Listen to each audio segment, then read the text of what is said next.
how did you first meet? It was in a cave in the mountains.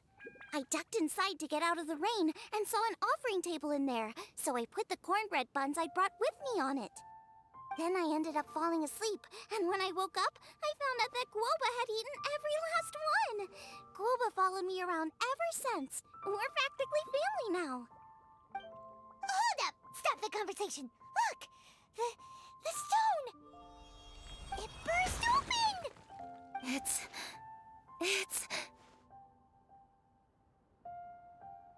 Gouba?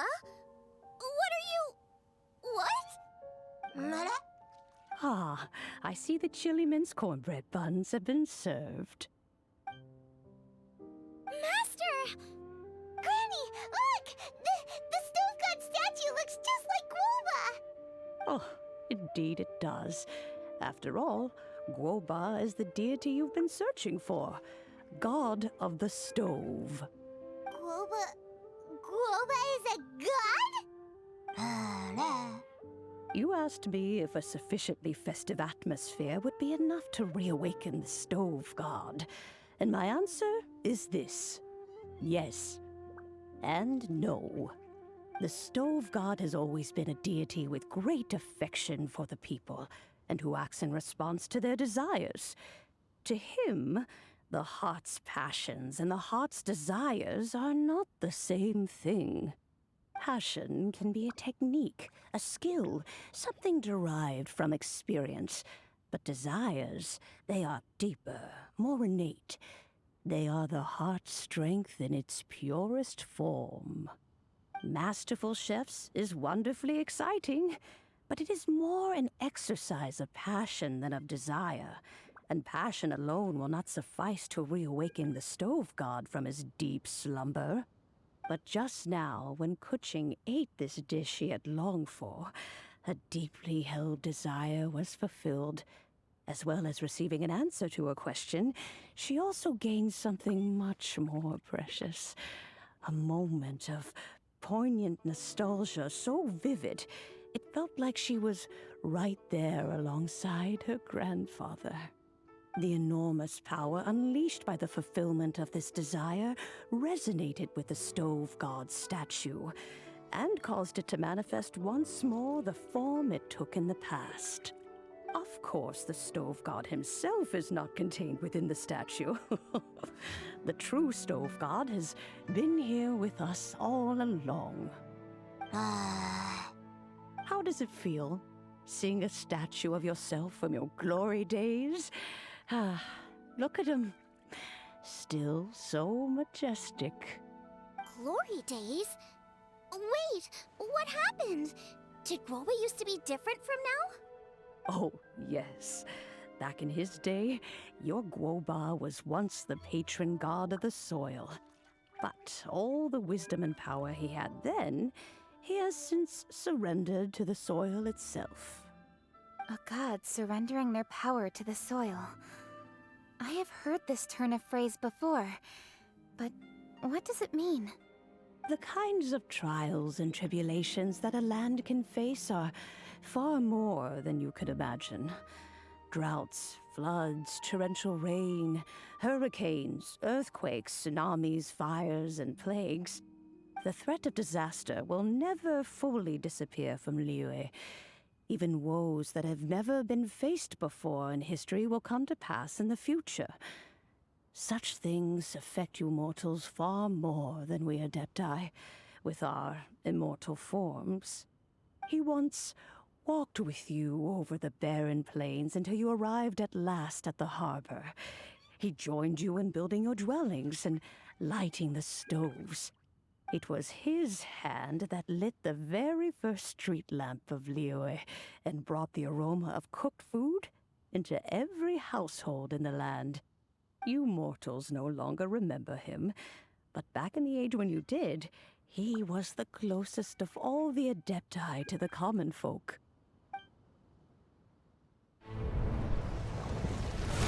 Marchosius, god of the stove, born from a spark when stone struck stone.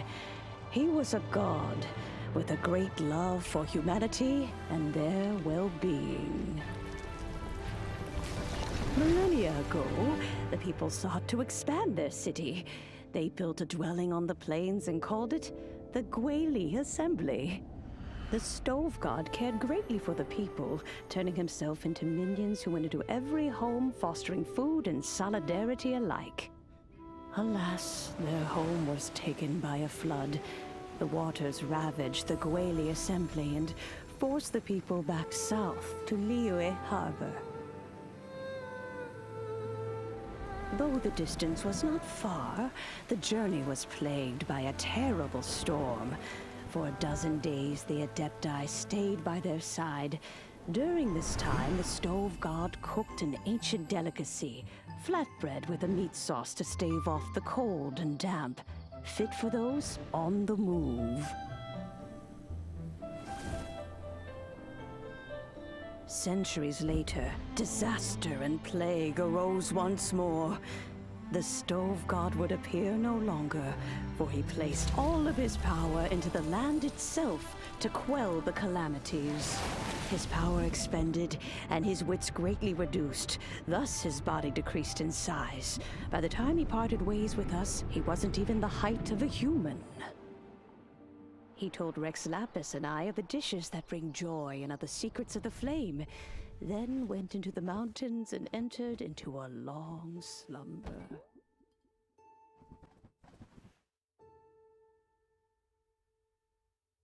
The Stove God departed, and Gouba was born. When he awoke, he ate the Chiliman's cornbread buns placed on the offering table by a young lady in yellow. Though he did not remember the past, he was profoundly moved and decided to follow this young lady thereafter. The Stove God had quietly disappeared, but the vendors rose early to hawk their wares. People went out to buy goods, lit their stoves, and cooked food, just as they had done every day for as long as they could remember. In Liyue, things have always been this way.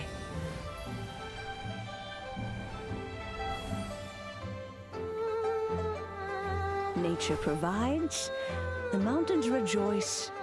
We are blessed by heaven's good grace. Years have gone by.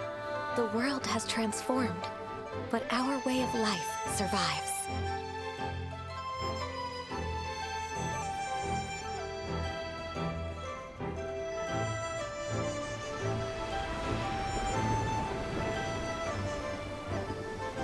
Fame and fortune is only a season. It is the moment that we should embrace.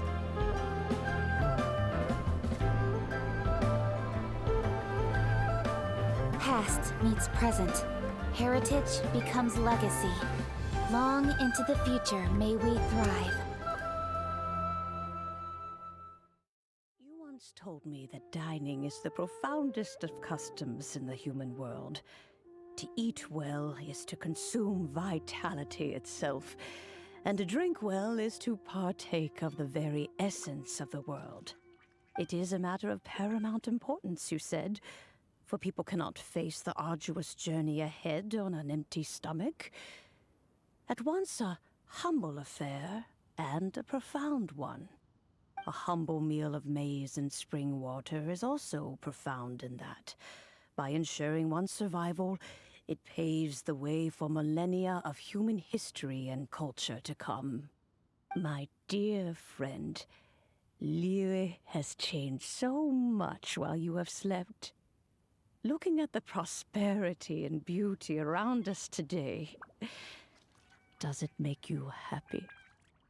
Gouba, this is kind of a huge deal. Why didn't you say anything? He is not who he once was. Even the power of speech evades him now. There is no way he could have told you. Oh. Gouba, but...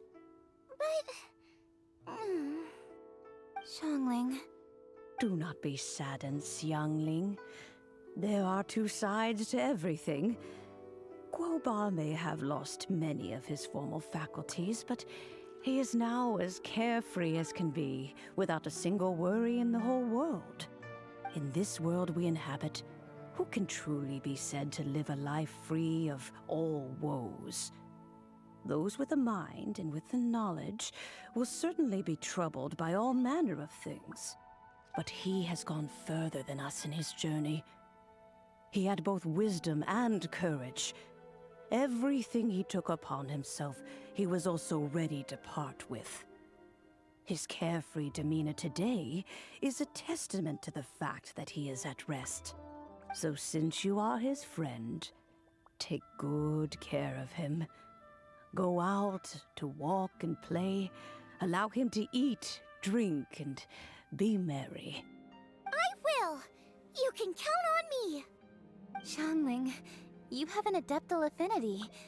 Gouba follows you around because he has respect for you. The moment he awoke, he was met with a familiar flavor in the chili mince cornbread buns he ate. After all that time, he still recognized the dish he had invented, and he approved of you as the one who had cooked it. That's right. The taste of one's home cuisine always brings back memories of home. Though he remembered nothing, eating the food you had cooked gave him a feeling of familiarity. That is why he stuck by you. You may be the first person in history to give the stove god the experience of being a satisfied customer. That makes you quite a remarkable chef. If that's true, I couldn't be happier. Because putting a smile on customers' faces is what we chefs are called to do. Well then, it's getting late and I still have things to do. Time for me to say goodbye. Traveler, Paimon, Xiangling, thank you all very much. I look forward to spending more time together in the future.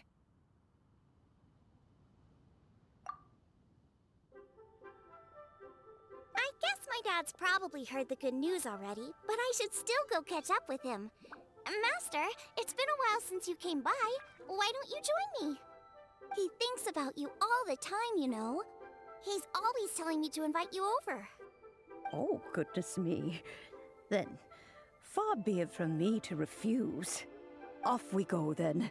Let's saunter over gently and see how all the city folk are getting along.